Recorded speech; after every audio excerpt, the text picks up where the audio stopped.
Hello everyone, my name is Anna. Welcome back, my channel Health Fitness 1047. I wish you a good day. Here is the main news. Let's watch now. 1. Movies in 2024.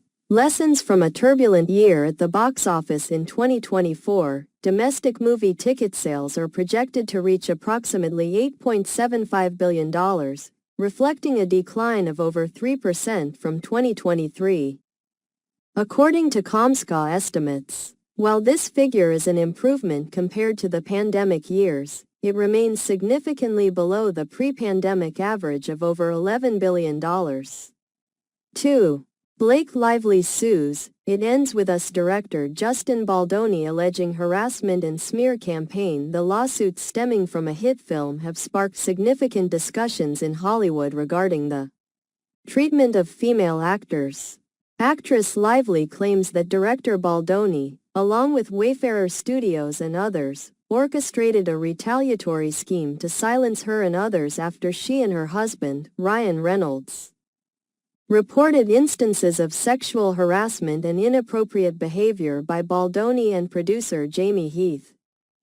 Lively's suit alleges a coordinated effort to damage her reputation through online disinformation, social media campaigns, and negative press. The mistreatment on set reportedly included inappropriate comments about Lively's body. 3. Wallace and Gromit are back for a full-length adventure with a familiar foe. The image from Netflix features Wallace, voiced by Ben Whitehead, and his dog Gromit, alongside their robot gnome Norbot, voiced by Reese Shearsmith, from the film Wallace and Gromit: Vengeance Most Foul. Since their debut 35 years ago by Nick Park, Wallace and Gromit have become iconic characters, winning Oscars and appearing in various media, including commercials and video games. However, feature films have been rare due to the lengthy production process, which can take over 2 years for a short film, and the success of their established formula.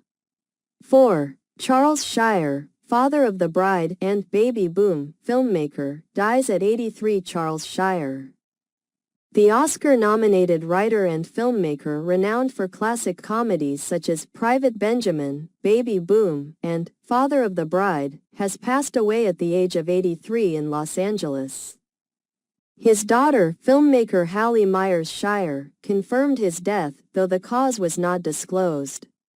Shire was known for his collaborations with Nancy Myers and was a prominent figure in Hollywood, being the son of Melville Shire. 5. Sonic 3 Feet and Mufasa battle for number 1 at the holiday box office. During the holiday box office, Sonic the Hedgehog 3 inches narrowly topped Mufasa in 3-day weekend earnings, with $38 million compared to Mufasa's $37.1 million. However, when considering the 5-day total due to the Christmas holiday falling on a Wednesday, Mufasa led with $63.8 million. 6. Netflix's Missing You lands in time for New Year binge watch. Netflix has made it a tradition to release a puzzling miniseries every January, starting in 2020 with adaptations of Harlan Coben's thriller novels. This year's release, Fool Me Once, featuring Michelle Keegan, Adele Actor, and Joanna Lumley, has been particularly successful, reportedly becoming one of the platform's most watched shows with 108 million views. 7. Q&A. Avicii documentary director on celebrating the late DJ without exploiting his death. Avicii, the influential Swedish DJ producer, passed away 6 years ago at the age of 28, leaving a significant impact on the music world. To honor his legacy, 2 new films will be released on Netflix next week, celebrating his life and contributions to the music industry, particularly his innovative blend of genres in hits like Wake Me Up and Hey Brother. His death was a global tragedy, echoing the reach of his music.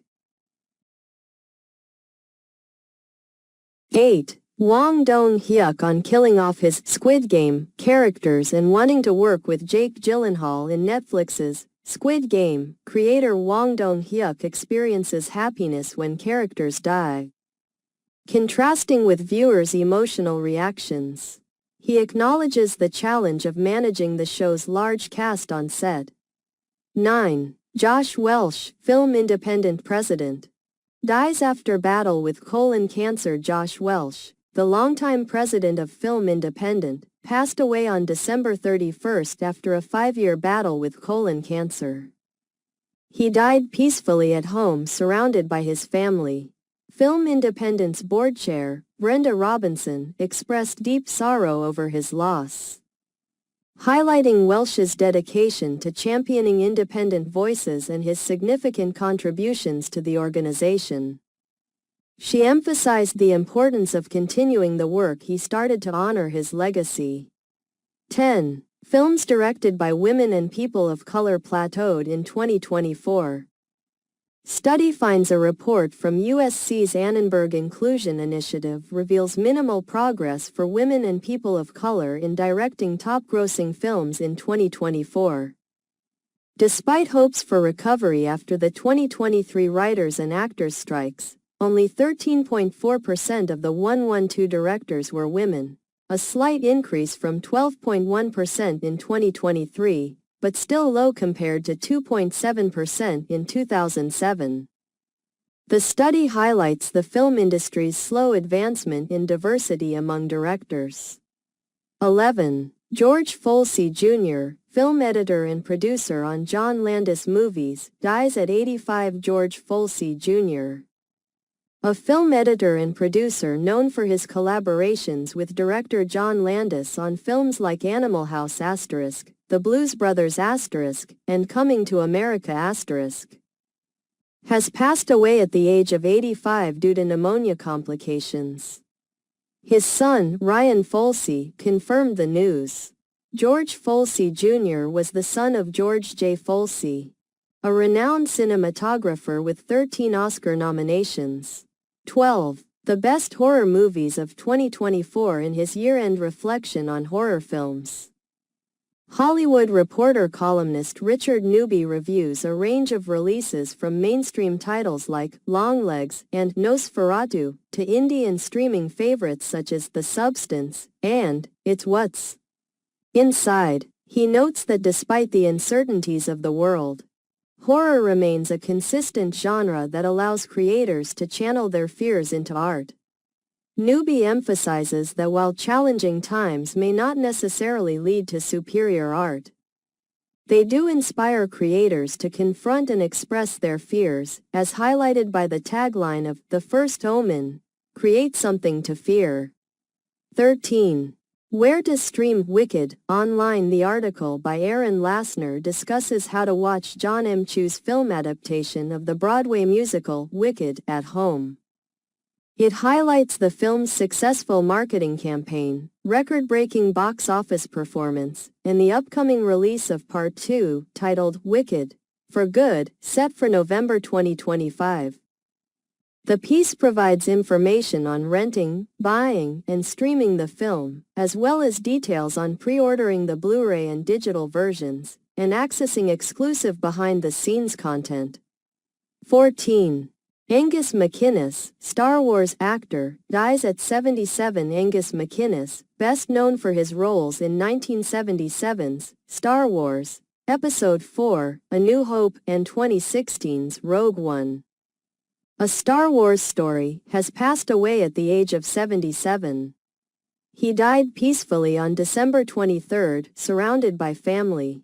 His family released a statement highlighting his impact as an actor and his warm, generous nature. The cause of death has not been disclosed. 15. Wonder Woman, Beneath the Trees Where Nobody Sees, The Road, and More. Heat Vision's Best Comics of 2024 in 2024. The comic book and graphic novel industry experienced a resurgence following a pandemic-related slump. Notable releases included remixed versions of popular superheroes, such as a family-oriented Spider-Man and a Batman with his mother alive. Other highlights featured a graphic novel memoir about caregiving and a manga about an organ-hunting cybergirl. The trend of reimagining classic characters continued, with unique settings like a Wild West or Victorian-era DC universe. 16. Oscar predictions via Feinberg forecast. Scott's updated picks post shortlists. Pre-New Year's Day, Scott Feinberg, executive editor of The Hollywood Reporter, provides an update on the upcoming awards season as 2024 approaches. He notes that while the industry may seem quiet now, significant events are on the horizon, including the start of Oscar nomination voting on January 8. Leading up to that, several key award ceremonies will take place: the Palm Springs International Film Festival on January 3, the Golden Globe Awards on January 5, and the National Board of Review Awards on January 7. Feinberg also mentions the recent release of the Academy's shortlists for 10 categories, highlighting Netflix's Emilia Perez with 6 mentions, alongside a disqualification of 1 nominee. 17. Timothée Chalamet and Elle Fanning recreate viral "Holding Space" meme from the Wicked press tour in a recent interview. Journalist Tracy E. Gilchrist discussed the impact of song lyrics with Timothée Chalamet and Elle Fanning, who star in the Bob Dylan biopic, A Complete Unknown. Gilchrist, who gained attention for her comments about the empowering nature of the song Defying Gravity from Wicked, expressed her intention to hold space for the lyrics of Dylan's songs as well. 18. Jason Momoa to play Lobo in Supergirl movie. Jason Momoa will continue his involvement with the DC Universe by portraying Lobo, the alien bounty hunter, in the upcoming film Supergirl. Woman of Tomorrow. Momoa, known for his role as Aquaman, has been a prominent figure in the DC franchise, having appeared in several films including Batman v Superman, Dawn of Justice, Justice League, and the successful Aquaman, which grossed $1 billion. However, the recent Aquaman sequel, Aquaman and the Lost Kingdom, underperformed both at the box office and with critics. 19. Johnny Russell.